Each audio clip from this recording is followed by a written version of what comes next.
T-E-T संदर्भात महत्त्वाचे update.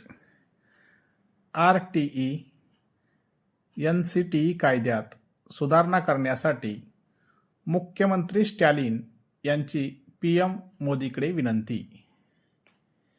तामिळनाडूचे मुख्यमंत्री एम.के. स्टॅलिन यांनी पंतप्रधान नरेंद्र मोदी यांना पत्र लिहून बालकांच्या मोफत व सक्तीच्या शिक्षणाचा अधिकार आर-टी-ई अधिनियम 2009 आणि national council for teacher education N-C-T-E अधिनियम 1993 मध्ये त्वरित बदल करण्याची जोरदार मागणी केली आहे. या बदलामुळे तामिळनाडूतील सुमारे 4 लाख शिक्षकांसह संपूर्ण भारतातील मोठ्या संख्येने शिक्षकांच्या सेवेच्या अटी आणि पदोन्नतीच्या संधी सुरक्षित ठेवता येतील. मुख्यमंत्री स्टॅलिन यांनी कोणती मुख्य मागणी केली आहे? तर मागणी अशी आहे, आर-टी-ई कायद्याच्या कलम 23 आणि एन-सी-टी-ई कायद्याच्या कलम 12A मध्ये दुरुस्ती करावी.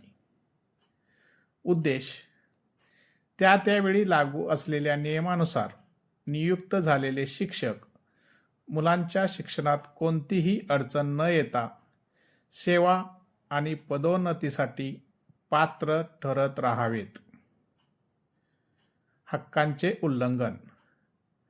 मुख्यमंत्री स्टॅलिन यांच्या मते नियुक्तीनंतर इतक्या वर्षांनी सेवेच्या अटी बदलणे आणि नंतर लावलेल्या पात्रतेच्या आधारावर पदोन्नती नाकारणे हे पारदर्शक प्रक्रियेतून योग्यरित्या निवडलेल्या शिक्षकांच्या वैध अपेक्षांचे आणि हक्काचे उल्लंघन आहे. प्रशासकीय अडचण.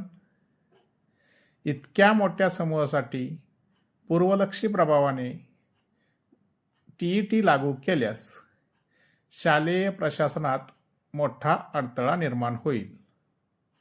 मोठ्या प्रमाणावर शिक्षकांना बदलणे अशक्य होईल आणि याचा विशेषतः ग्रामीण व दुर्गम भागातील शाळांवर वाईट परिणाम होईल, असा इशारा मुख्यमंत्री स्टॅलिन यांनी दिला आहे. मुख्यमंत्री स्टॅलिन यांनी हे बदल त्वरित करण्याची विनंती केली आहे, जेणेकरून लाखो शिक्षकांचे भविष्य सुरक्षित होईल. तामिळनाडूचे मुख्यमंत्री हे एकमेव मुख्यमंत्री ठरले आहेत की ज्यांनी केंद्राकडे या बदलाची मागणी केली आहे आणि ती योग्य असून याचे सर्व राज्याच्या मुख्यमंत्र्यांनी समर्थन करणे योग्य ठरेल. धन्यवाद. यासारख्या नवनवीन माहितीपूर्ण व्हिडिओसाठी माझ्या चॅनलला लाईक, शेअर आणि सबस्क्राईब करा.